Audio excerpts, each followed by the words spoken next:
ada niat sedikit pun kami yang mulia untuk mencederai, apalagi sampai menghilangkan nyawa yang mulia. Sopir rantis Bribka Rohmat yang menabrak pengemudi ojol Afan Kurniawan dihukum demosi 7 tahun.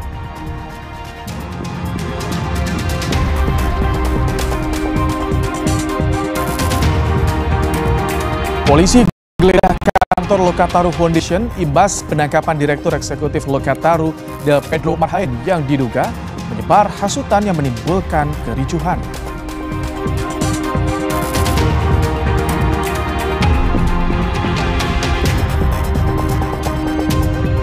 Ditetapkan tersangka kasus penggandaan laptop Chromebook, ex-Mendikbudristek Nadiem Makarim ditahan di Rutan Salemba, Kejaksaan Negeri Jakarta Selatan.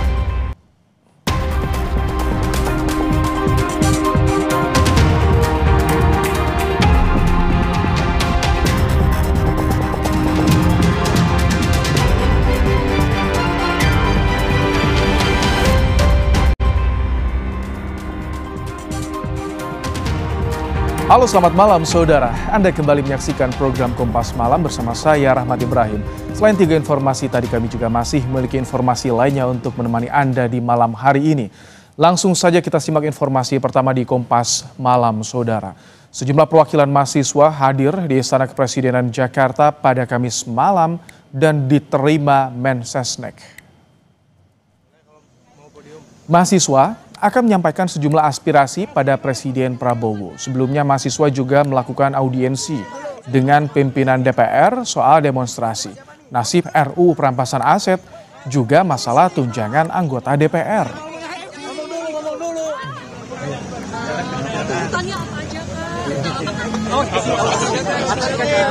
Menekan dengan keras bahwa untuk segera mensahkan RUU perampasan aset yang kemarin sudah kami sampaikan di DPR RI. Namun mungkin untuk hari ini kami segera secara lantang juga atas nama BEM Kerakyatan menyampaikan bahwa kami dengan tegas untuk menuntut dan menekan Bapak Presiden Republik Indonesia untuk segera membentuk tim investigasi terkait dugaan makar. Seperti itu kawan-kawan.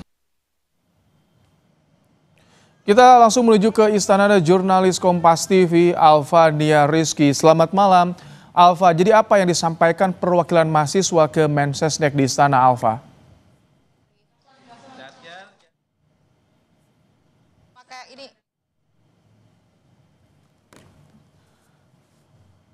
Ya, kita akan coba kembali hubungi jurnalis Kompas TV Alfa Nia Rizky di Istana Kepresidenan Jakarta. Memang pada tadi sekitar pukul 20 waktu Indonesia Barat, saudara.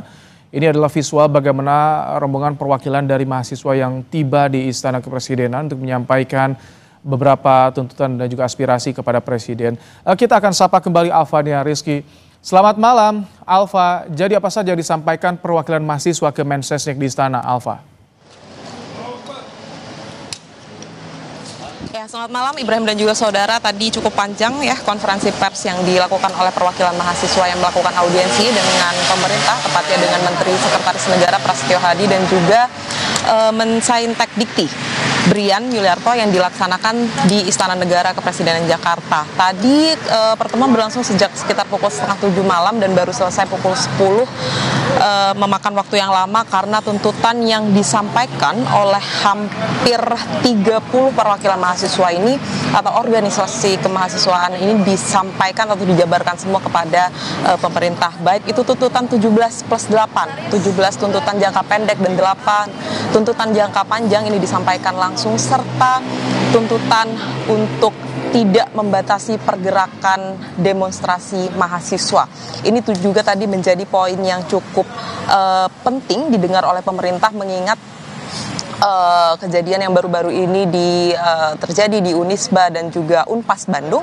Tetapi yang menjadi perhatian dari para mahasiswa ini adalah agar pemerintah mendengarkan aspirasi dari masyarakat dan juga akan menindaklanjuti aspirasi yang sudah disampaikan. Tadi disebutkan oleh Mensarintek Dikti setelah mendengarkan tuntutan dari mahasiswa, ia menyampaikan bahwa akan langsung melaporkan ke Presiden Prabowo Subianto melalui Mensesnek Prasetyo Hadi terkait dengan tuntutan dan aspirasi mahasiswa ini yang juga mewakili tuntutan rakyat Indonesia untuk kemudian bisa ditindaklanjuti karena kalau yang disampaikan oleh mahasiswa tadi, kalau memang secara kajian perkembangan dari tuntutan rakyat ini tidak ditindaklanjuti oleh pemerintah, maka aksi turun ke jalan akan kembali dilakukan berdasarkan kajian-kajian dari masing-masing mahasiswa. Artinya, kalau memang nantinya pemerintah belum bisa menjawab tuntutan mahasiswa ini, maka tadi kalau disebutkan oleh salah satu perwakilan yang menyebutkan tidak akan takut untuk melakukan demonstrasi besar-besaran dan tidak takut kalau memang ancamannya adalah ditangkap oleh aparat penegak hukum, karena memang semangatnya adalah menyampaikan aspirasi 17+8. Kemudian tadi sempat berbincang sedikit ketika hendak masuk ke Istana Negara Jakarta, salah satu perwakilan dari PTNU ini menyebutkan bahwa ia ingin secara khusus menyampaikan terkait dengan isu kesejahteraan guru honorer. Kemudian tadi juga disampaikan bahwa tuntutan 7+8 juga akan terus didorong pemerintah. Nah, sebelum tadi bertemu atau melakukan audiensi dengan mahasiswa, Presiden Prabowo Subianto juga menggelar rapat terbatas untuk membahas situasi kondisi terkini pemerintahan sejak terjadinya aksi unjuk rasa pada tanggal 25 Agustus lalu hingga 31 Agustus kemarin, yang artinya Presiden Prabowo Subianto meminta agar semua kementerian melakukan atau menindaklanjuti tuntutan rakyat dan juga penegak hukum melakukan tindakan hukum sesuai dengan koridor yang sudah ada atau payung hukum undang-undang. Yang dinantikan publik tentu saja adalah realisasi, bukan hanya omong-omong saja. Ibrahim. Baik, terima kasih Alfania Rizky untuk laporannya langsung dari Istana Kepresidenan di Jakarta. Sementara itu, Saudara, Presiden Prabowo Subianto menghadiri peringatan Maulid Nabi Muhammad yang dilaksanakan di Masjid Istiqlal, Jakarta. Presiden Prabowo Subianto datang bersama Wakil Presiden Gibran Rakabuming, Menteri Agama Nasaruddin Umar, dan Seskap Teddy Indra Wijaya. Acara peringatan Maulid Nabi Muhammad tingkat kenegaraan 1447 Hijriah di Masjid Istiqlal dimulai dengan istighosah, doa dan zikir kebangsaan. Menteri Agama menyebut Maulid Nabi jadi momentum meneguhkan kasih sayang dan persaudaraan dalam kehidupan berbangsa. Semoga rahmat dan ridhamu, ma'unah dan berkahmu selalu menyertai.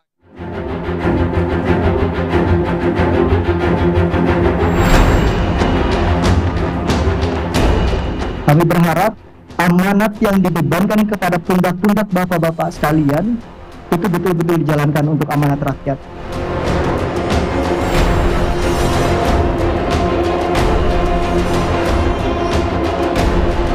Meminta pimpinan DPR untuk langsung mengundang tokoh-tokoh masyarakat, tokoh-tokoh mahasiswa, tokoh-tokoh dari kelompok-kelompok yang ingin menyampaikan aspirasinya.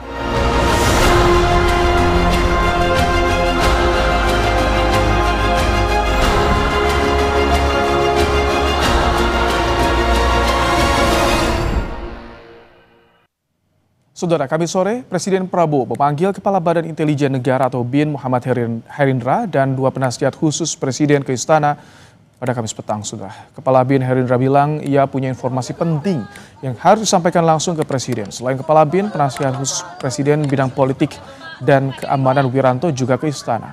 Saya bertemu Presiden, Wiranto bilang Presiden Prabowo telah mendengar aspirasi masyarakat dan berupaya memenuhinya secara bertahap.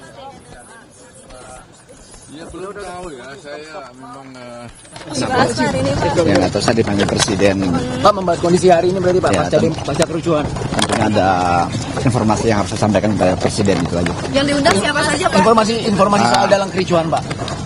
Nanti akan Pak, ada kita selidiki lah ya. Bapak, ini yang di Indonesia udah aman belum sih Pak pasca demo besar? Insya Allah aman, insya Allah aman. Ada telepon dari intelijen gitu Pak. Kenapa tuh? Pak Herindra. Berarti udah ada dalangnya Pak. Pokoknya saya akan menyampaikan informasi yang penting kepada Pak Presiden ya. Sebagian apa yang diminta oleh para pendemo, oleh masyarakat, ya tentu selalu didengar oleh Presiden ya.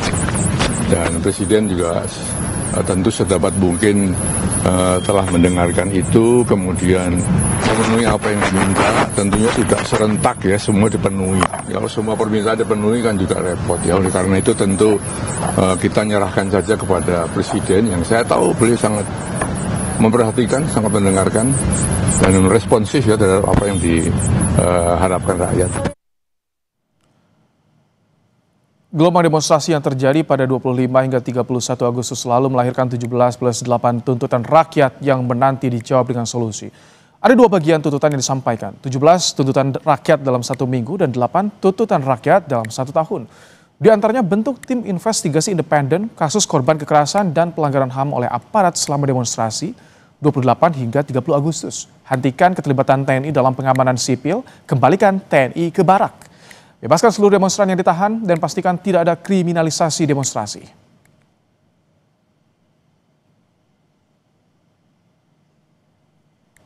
Ya, sedangkan saudara, 8 tuntutan rakyat untuk 1 tahun ke depan, diantaranya bersihkan dan reformasi DPR besar-besaran.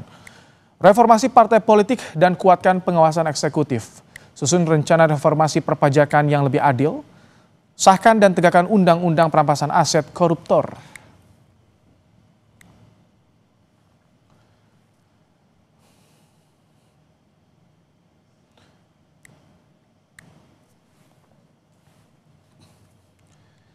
Ya, untuk mewujudkan visi Presiden Prabowo Subianto melalui Astacita, rancangan anggaran pendapatan dan belanja negara tahun 2026 mencakup 8 agenda prioritas pembangunan nasional dengan sejumlah pembiayaan sebagai berikut. Ketahanan pangan, Rp164,4 triliun, ketahanan energi, Rp402,4 triliun, makan bergizi gratis, Rp335 triliun, pendidikan bermutu, Rp757,8 triliun, kesehatan, Rp244 triliun, pembangunan desa, koperasi dan UMKM Rp181,8 triliun, pertahanan semesta Rp425 triliun, dan akselerasi investasi dan perdagangan Rp57,7 triliun, ditambah dukungan dana antara dan swasta Rp7.450 triliun.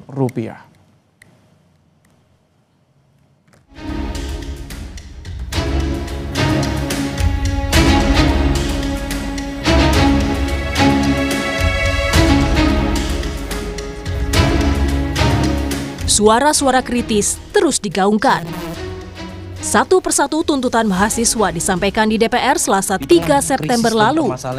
Usai bertemu mahasiswa, DPR berkomitmen segera melakukan evaluasi.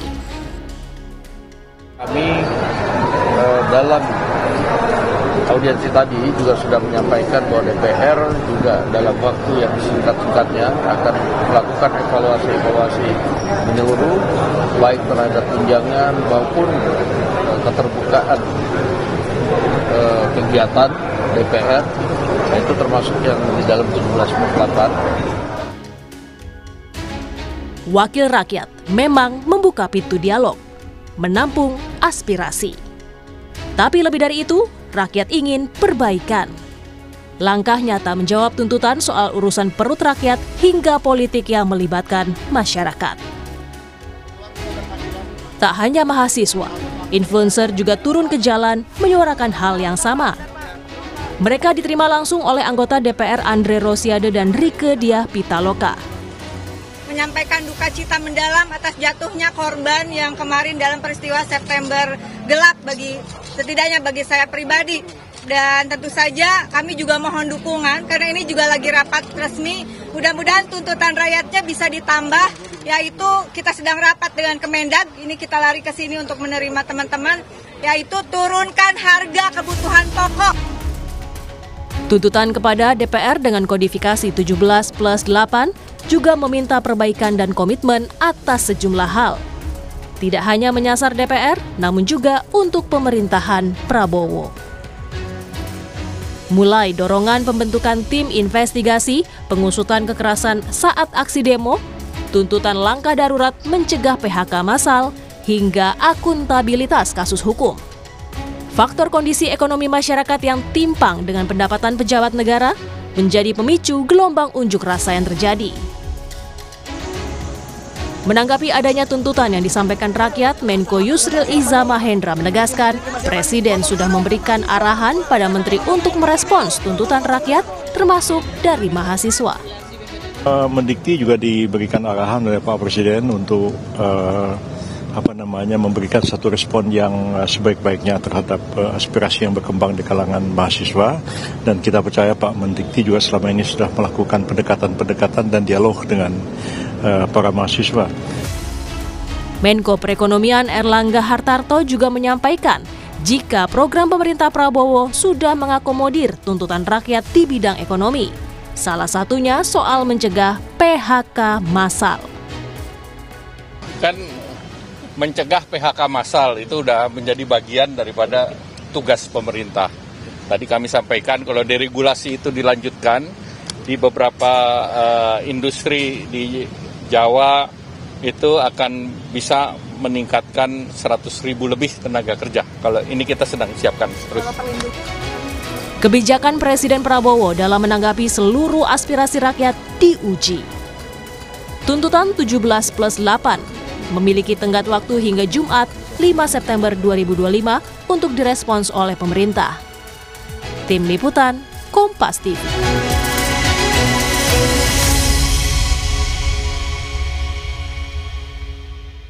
Bagaimana pemerintahan Prabowo harus merespons tuntutan rakyat 17+8? Kita akan bahas, saudara, bersama dengan anggota DPR fraksi PKB Daniel Johan dan juga pengamat politik UNER Erlangga Pribadi. Selamat malam, Bapak-Bapak. Malam, Bang. Baik. Mas Daniel, tuntutan bertajuk 17+8 deadline besok akan dijawab dengan solusi? Ya, tentu kita berterima kasih ya, karena masukan ini benar-benar menjadi bukan hanya berterima kasih, tetapi sebagai vitamin yang memperkuat DPR untuk terus menyuarakan. Jadi pimpinan DPR juga sudah bertemu, selain tentu kita akan melakukan reformasi di dalam institusi DPR, tetapi juga kita akan bersama rakyat terus memperjuangkan 17 termasuk ya, 17 meskipun tidak terbatas, 17+8 memang yang menjadi tuntutan yang juga sudah diserahkan oleh seluruh elemen masyarakat, mahasiswa, masyarakat buruh yang sudah diterima oleh DPR tadi hari ini. Jadi konkretnya gimana nanti Mas Daniel? Apakah masih sebatas retorika atau akan dalam bentuk misalkan aturan hitam di atas putih menjadi jelas, clear, atau rumusan kebijakan misalnya Mas Daniel? Pasti ini karena gini, beberapa tuntutan itu sudah clear dilakukan ya, sehingga tuntutan-tuntutan yang lain itu yang pertama adalah akan menjadi pegangan DPR oleh seluruh fraksi yang akan didelegasikan ke seluruh anggota di komisi-komisi terkait. Nah, itulah menjadi pegangan kami karena tuntutan ini bisa berjalan bukan hanya oleh DPR, tetapi yang juga sangat penting adalah meyakini agar eksekutif bisa menjalankan. Sehingga makanya tuntutan ini menjadi sangat penting, bukan hanya sekedar mewujudkan apa yang menjadi aspirasi masyarakat, tetapi yang lebih makro lagi adalah kita harus memulihkan kembali, memperkuat kembali proses trias politika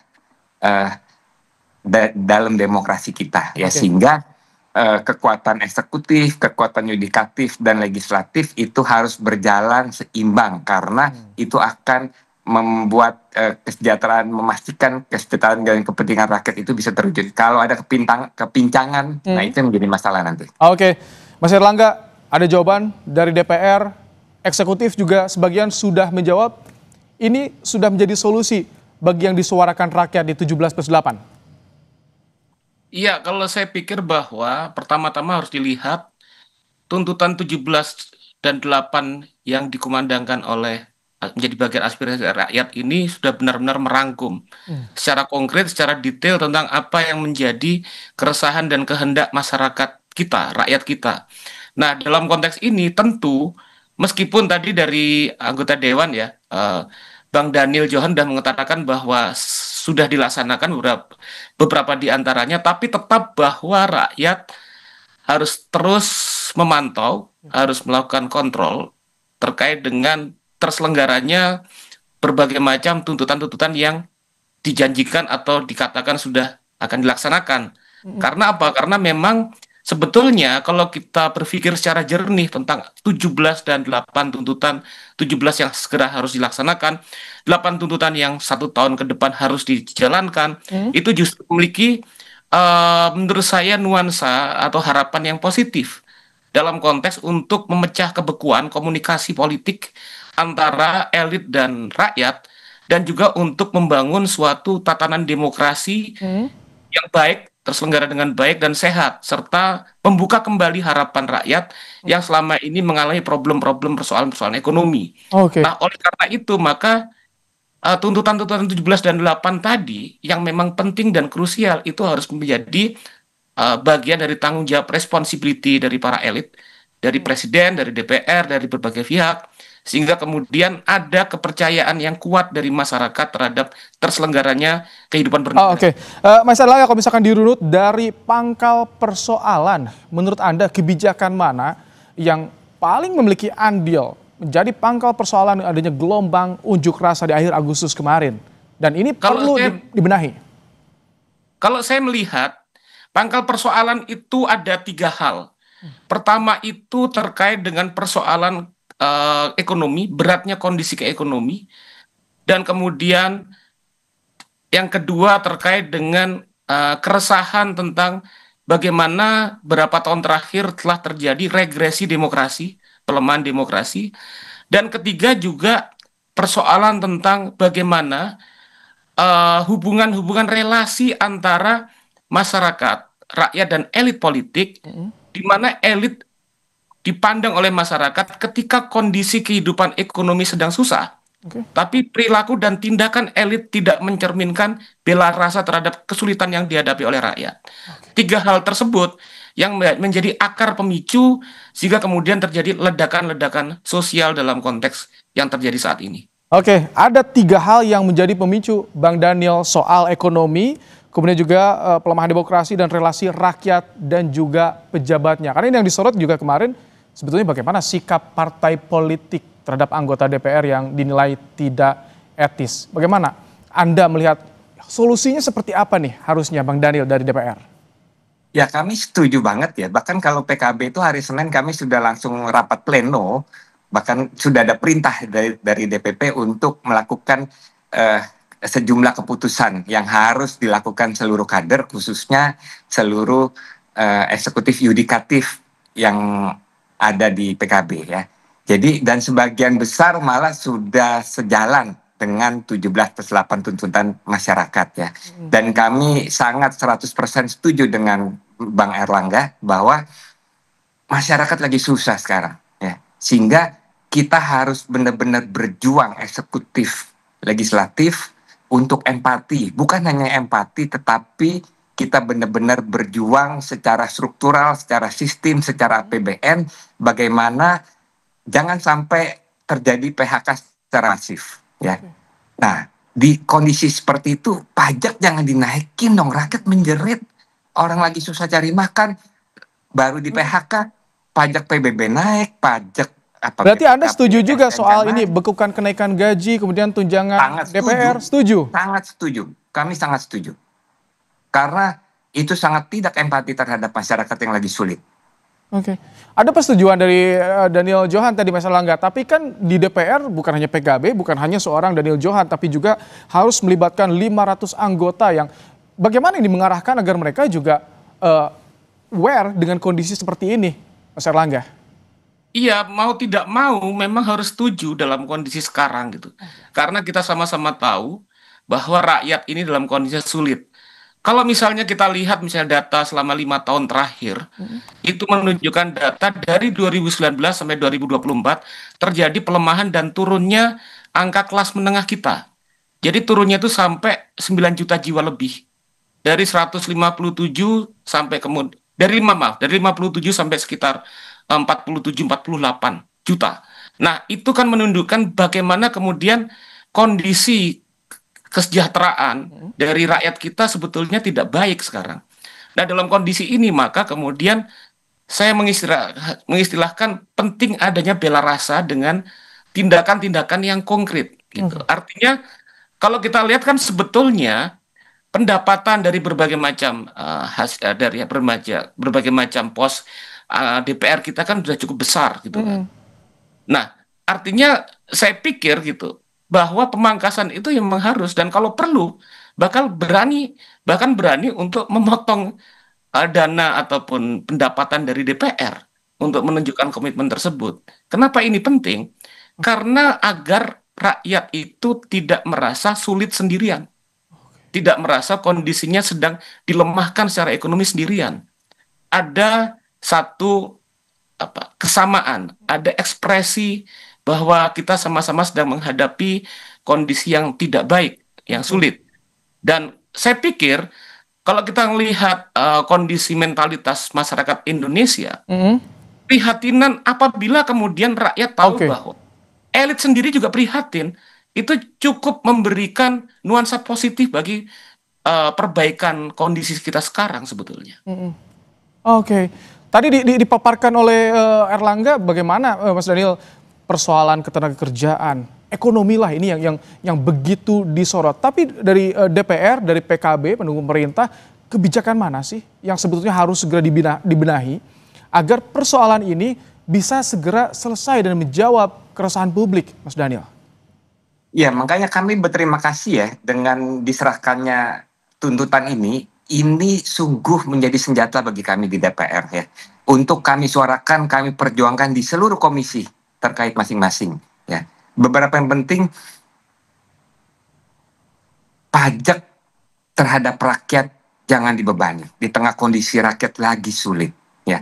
Bagaimana semua nggak mau bangkrut, PHK terjadi di mana-mana, kalau pada saat yang sama pajak justru meningkat. Nah, sehingga kita minta nanti segera lakukan koreksi pajak. Contoh, saat ini dari Sabang sampai Merauke seluruh nelayan itu menangis, mereka diuber oleh pajak. Bahkan kalau mereka melaut misalkan, ternyata tidak menghasilkan tangkapan, mereka tetap dipaksa harus bayar pajak. Di tengah kondisi lagi sulit begini, itu menjadi protein kekuatan pangan kita, penghidupan nelayan jangan dipersulit. Itu salah satu contoh ya. PBB, orang lagi nggak dapat kerjaan, tahu-tahu PBB naik sekian ratus %. Itu nomor satu. Yang kedua adalah, ya secara makro saya rasa trias politika ya, keseimbangan. Ini sudah disampaikan ke Menteri Keuangan nggak maksudnya? Karena kan tadi juga rapat ya dengan Komisi 4 Menteri Keuangan soal pajak ini. Disampaikan juga tidak? Soal petani tadi, nelayan. Karena itu sudah menjadi, kalau nelayan saya sudah berkali-kali menyampaikan di Komisi 4. Jadi sudah disampaikan. Bagaimana jawaban pemerintah soal itu?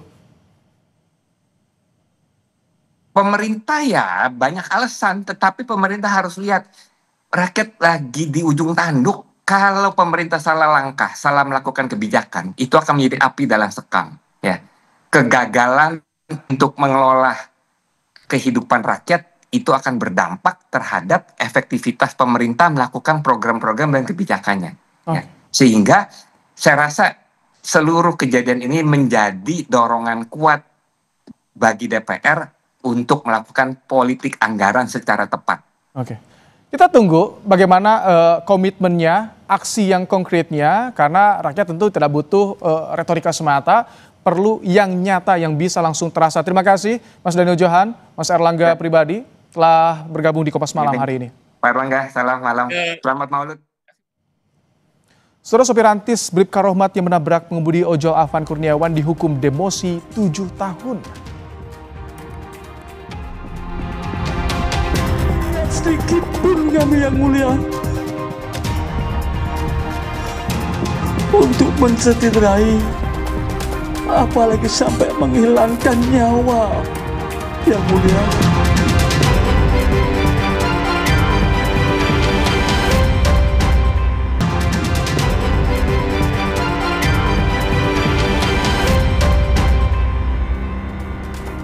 Sesosok jasad tanpa identitas ditemukan dalam kondisi 3 kerangka di atap sebuah ruko 4 lantai di Balikpapan Selatan, Kalimantan Timur. Jasad ditemukan pertama kali oleh petugas pemasang wifi pada Rabu sore. Kondisi jasad sudah tinggal kerangka. Di dekat jasad juga ditemukan tas yang berisi obeng dan kabel. Polisi kesulitan mengidentifikasi jasad karena tidak ada identitas yang ditemukan. Jasad ini kemudian dievakuasi BPBD dan Basarnas ke RSKD Balikpapan untuk diotopsi.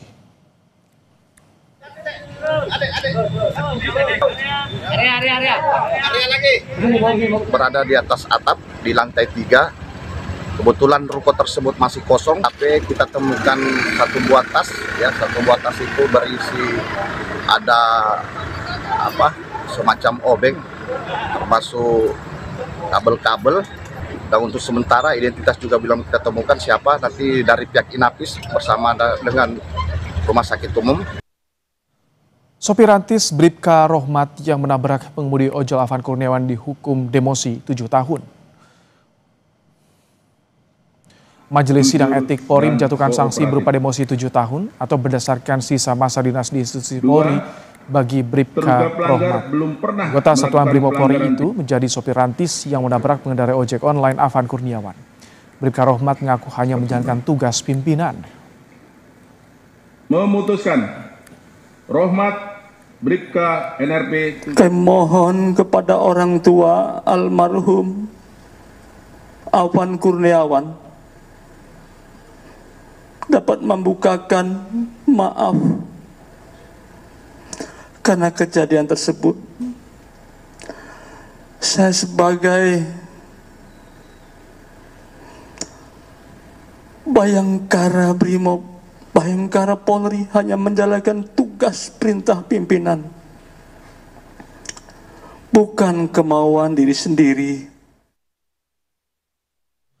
Sopir rantis Bribka Rohmat yang menabrak pengemudi ojol Afan Kurniawan dihukum demosi 7 tahun. Polri menilai Bribka Rohmat bertindak tidak profesional dalam penanganan aksi unjuk rasa 28 Agustus mengakibatkan korban jiwa Afan. Telah bertindak secara tidak profesional dalam penanganan aksi unjuk rasa sekira pada tanggal 28 Agustus 2025 di wilayah Jakarta sehingga mengakibatkan adanya korban jiwa atas nama saudara Afan. Mutasi bersifat demosi selama 7 tahun sesuai dengan sisa masa dinas pelanggar di institusi Polri. Sebelumnya, Majelis Sidang Etik Polri menjatuhkan sanksi pemecatan terhadap Kompol Kosmas Kajugai imbas tewasnya pengemudi ojek online Afan Kurniawan. Kompol Kosmas bertindak tidak profesional dalam penanganan aksi unjuk rasa pada 28 Agustus lalu hingga mengakibatkan korban jiwa.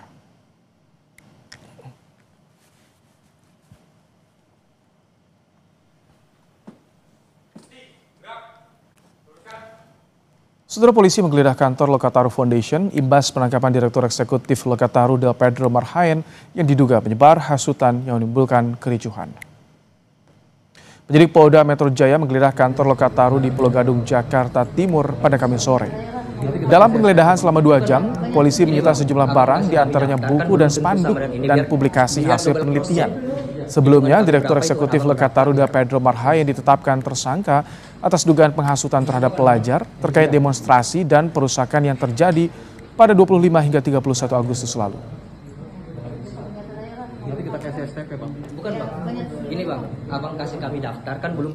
Kebetulan ada barang bukti yang diambil oleh pihak kepolisian, yaitu berupa pakaian dan juga 2 tablet, 2 unit laptop, beserta 1 unit monitor komputer dan juga keyboard dan mouse-nya. Barang-barang seperti buku-buku, spanduk, serta juga mungkin dompet yang berisikan KTP, paspor, dan juga SIM. Menteri Koordinator Bidang Hukum, HAM, Imigrasi, dan Pemasyarakatan Yusril Iza Mahendra menegaskan penangkapan Direktur Eksekutif Lokataru Foundation Del Pedro tidak melanggar HAM. Yusril meminta Del Pedro melakukan perlawanan sesuai mekanisme hukum yang berlaku. Gentleman menghadapi satu proses hukum. Kalau misalnya oleh aparat disangka dia melakukan satu kejahatan dan menurut aparat penegak hukum ada bukti-buktinya, ada bukti-bukti permulaan yang cukup, tapi dia juga bisa menggunakan advokat untuk menyanggah. Ditetapkan tersangka kasus pengadaan laptop Chromebook, ex-Mendikbudristek Nadiem Makarim ditahan di Rutan Salemba, Kejaksaan Negeri Jakarta Selatan.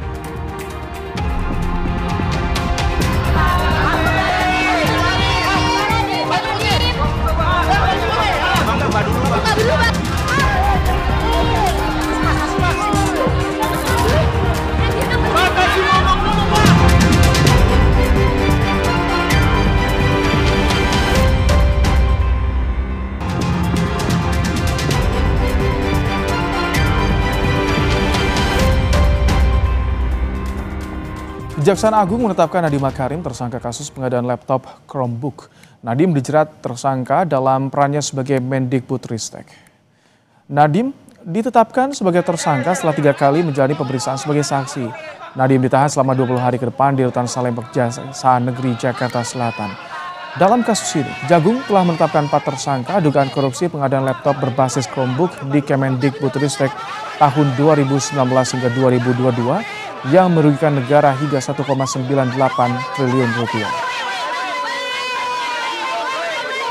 Menetapkan 1 orang tersangka dengan inisial NAM selaku Menteri Pendidikan, Kebudayaan, Riset dan Teknologi Republik Indonesia periode tahun 2019-2024. Tersangka NAM akan dilakukan penahanan di rutan selama 20 hari ke depan.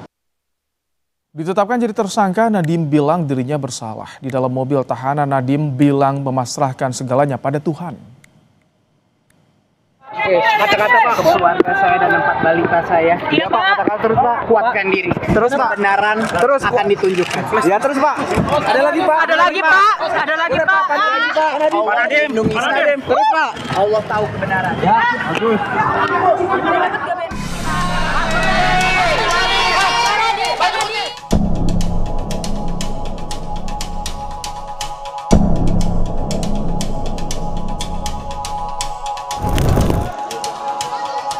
Kejaksaan Agung menetapkan mantan Menteri Pendidikan, Kebudayaan, Riset Teknologi Nadiem Makarim tersangka kasus dugaan korupsi pengadaan laptop berbasis Chromebook. Kasus ini membuat negara merugi 1,9 triliun rupiah. Dari hasil pendalaman, keterangan saksi-saksi dan juga alat bukti yang ada pada sore dan hasil dari ekspos telah menetapkan tersangka baru dengan inisial NAM. Dugaan korupsi ini bermula pada tahun 2020 hingga 2022 saat Kemendikbudristek melaksanakan kegiatan pengadaan laptop untuk siswa pendidikan usia dini dengan anggaran sebesar 9,3 triliun rupiah. Pada Februari tahun 2020, Nadiem melakukan pertemuan dengan pihak Google Indonesia. Dalam pertemuan tersebut disepakati produk Google akan dibuat proyek pengadaan di Kemendikbudristek. Pada 6 Mei 2020, Nadiem mengundang jajaran Kemendikbud melakukan pertemuan tertutup melalui Zoom meeting, membahas pengadaan kelengkapan TIK yaitu Chromebook.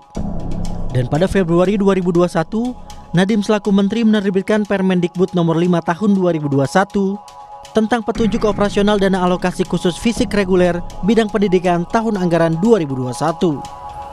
Perbuatan Nadiem tersebut melanggar sejumlah peraturan tentang pengadaan barang dan jasa pemerintah.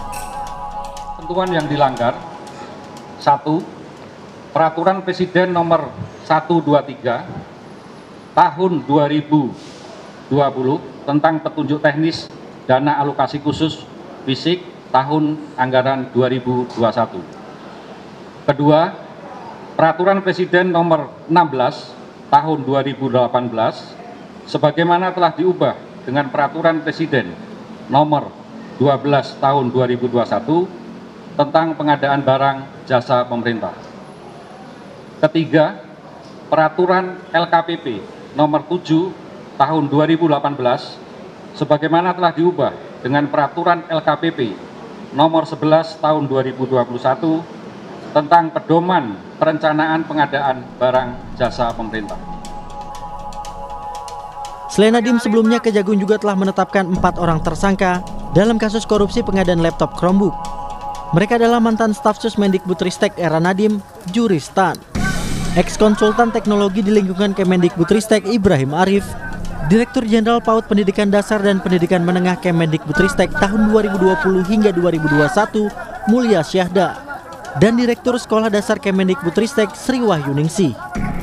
Usai ditetapkan tersangka, Nadiem Makarim ditahan di Rutan Salemba hingga 20 hari ke depan. Tim Liputan Kompas TV.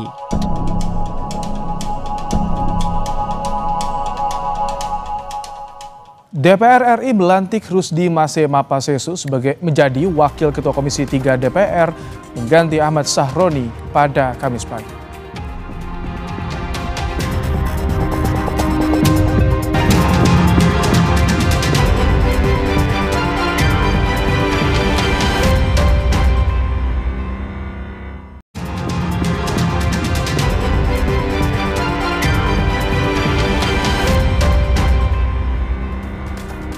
Seluruh korban helikopter jatuh di Kecamatan Mantewe, Kabupaten Tanah Bumbu ditemukan. Kendala cuaca dan medan terjal membuat proses evakuasi korban dilakukan bertahap. Berikut laporan jurnalis Kompas TV, Syamsul Alam. Saudara, malam ini adalah hari pertama pasca ditemukannya korban helikopter jatuh di Tanah Bumbu. Dan kita akan melihat bagaimana saat ini kondisi di Rumah Sakit Bayangkara Polda Kalimantan Selatan untuk melihat dan menunggu bagaimana korban dari helikopter jatuh nantinya akan didatangkan di rumah sakit ini. Saudara, berdasarkan informasi yang kami terima, ditemukannya helikopter PKRGH yang membawa 8 penumpang. Ini berdasarkan data dari tim SAR gabungan di Kabupaten Tanah Bumbu sudah berhasil ditemukan seluruh penumpang. Penumpang ditemukan di kawasan hutan Desa Emil Baru, Kecamatan Mantewe. Dari informasi yang kami dapatkan juga, saudara, tim berangkat dari posko Desa Emil Baru pada Kamis pagi berjalan kaki menuju lokasi bangkai helikopter ditemukan, yaitu dengan jarak tempuh lebih dari 3 jam. Saudara, tim SAR saat ini hanya bisa mengevakuasi satu persatu korban karena medan yang terkendala, yaitu medan yang curam dan juga terjal, sehingga pergerakan para tim SAR gabungan ini sangat terbatas. Sementara itu, saat ini di Banjarmasin, saudara, tim DVI Polda Kalimantan Selatan sudah siap dan menyiapkan posko antemortem di Rumah Sakit Bayangkara untuk nantinya melakukan identifikasi terhadap korban yang akan tiba di Rumah Sakit Bayangkara. Syamsul Alam, Syaidah Aisyah, Kompas TV Banjarmasin, Kalimantan Selatan. DPR RI melantik Rusdi Mase Mapasesu menjadi Wakil Ketua Komisi 3 DPR pengganti Ahmad Sahroni pada Kamis pagi. Rusdi Mase resmi menduduki posisi Ahmad Sahroni sebagai Wakil Ketua Komisi 3 DPR. Meski dinonaktifkan, Ahmad Sahroni masih menjabat sebagai anggota Dewan, dipindahkan menjadi anggota Komisi 1 DPR. Pelantikan dipimpin Wakil Ketua DPR Sufmi Dasko Ahmad di ruang Komisi 3 DPR.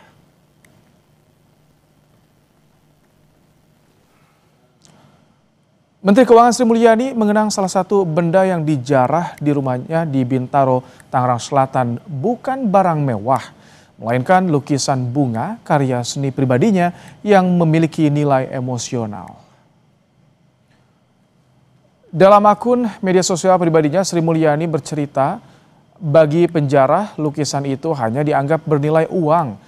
Namun bagi Sri Mulyani, lukisan yang ia buat 17 tahun yang lalu simbol perenungan dan kontemplasi diri. Sri Mulyani bilang hilangnya lukisan tersebut seakan melambangkan lenyapnya rasa aman dan kepastian hukum di tanah air. Sri Mulyani bilang lukisan bunga itu bagi penjara pasti dibayangkan bernilai sekedar seperti lembaran uang. Lukisan bunga yang saya lukis 17 tahun lalu adalah hasil dan simbol perenungan serta kontemplasi diri sangat pribadi, seperti rumah tempat anak-anak saya tumbuh dan bermain, sangat pribadi dan menyimpan kenangan tak ternilai harganya.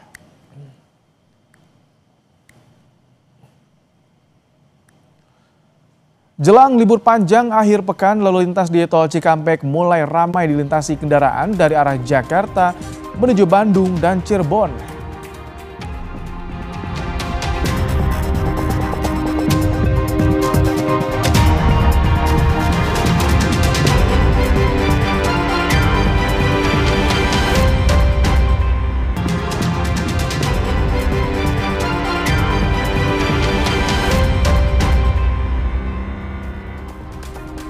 Jelang libur panjang akhir pekan, lalu lintas di Tol Cikampek mulai ramai dilintasi kendaraan dari arah Jakarta menuju Bandung dan Cirebon. Jumlah kendaraan yang melintas di tol terus mengalami peningkatan.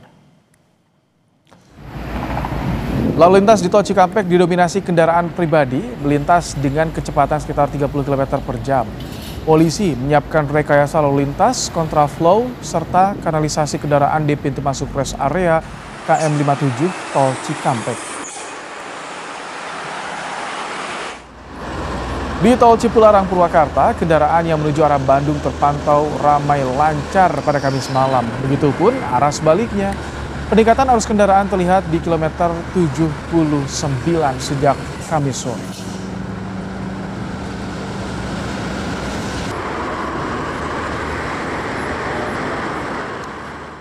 Informasi tadi jadi penutup sajian Kompas Malam hari ini, saudara. Jangan lupa, cukupi kebutuhan air mineral Anda setiap hari dan rasakan kesejukannya. Saya Rahmat Ibrahim, terima kasih. Sampai jumpa.